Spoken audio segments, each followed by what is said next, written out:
Good morning. I want to talk about trigger control at speed, a little dry fire drill. Originally picked this up from Ben Steger's book, and it recently kind of came to light from Jamie over at Pistolero Disciple. Was on a podcast with Velox Training Group and talking about the importance of this drill, so I kind of wanted to touch base on it and cover it. It's pretty simple. I'm pretty much just taking from 4 different positions, right? The wall, the touch point of the trigger, a little bit of pocket of air between the finger and the trigger blade, as well as finger straight along the frame, and then smashing through the trigger, right? Trying to race against time. So when the beep goes, I'm trying to blow through that trigger as fast as I can, ideally without moving the gun or keeping the movement as minimal as possible.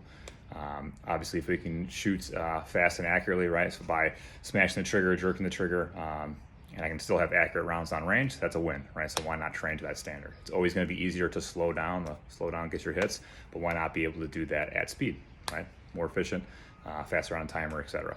So let's try and go over this real quick. I have kind of a crappy little studio here in the garage, but we'll see if it works out. I'm going to angle it to where you can kind of see the trigger finger a little bit, so hopefully you guys can see this.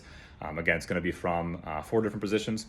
We'll be starting off with at the wall, so finger already prepped at the wall.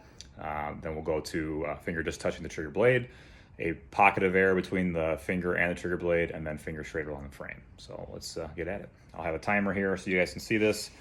I can't remember the name of this, SB or SC timer, something like that. You can set it up for dry fire mode. I just have this as like a repeating par, so every 5 seconds I'll get a beep, just so I don't have to hit the timer every 5 seconds because I'm lazy. I'll try to do like 3 or 4 sets for each of these. I'll probably mess up the numbers trying to talk to the camera at the same time, but at least you guys can see the difference in the 4 stages here, okay? First beep will probably go off just because the timing's kind of hard to do this, so let me shift this over so you guys can see a little bit.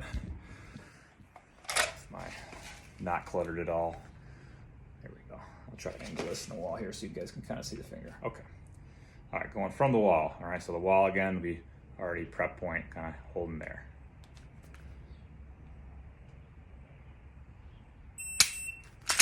All right, still immediately resetting that trigger every time, not pinning it to the rear. So you'll kind of see my finger jump off this. Obviously the trigger's not going to reset itself, but get in the habit of coming off that blade. All right, moving on to just touching the blade of the trigger, so touch point. All right, as you go up in this drill, as far as starting from the wall and going, away from the trigger itself, it's going to get harder and harder to have a little movement in the gun.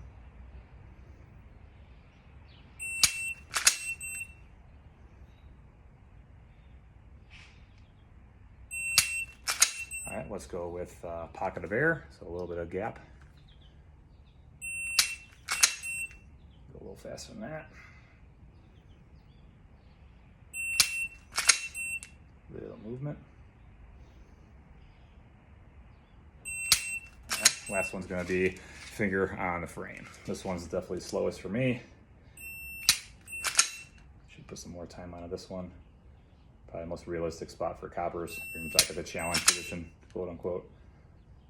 I get a little side to side movement in the dot just from my finger, kind of scraping that side of the frame, that little portion, and then it kind of levels out once it gets to the trigger. All right. So hopefully that made sense. Get out there and get some dry firing. Take care.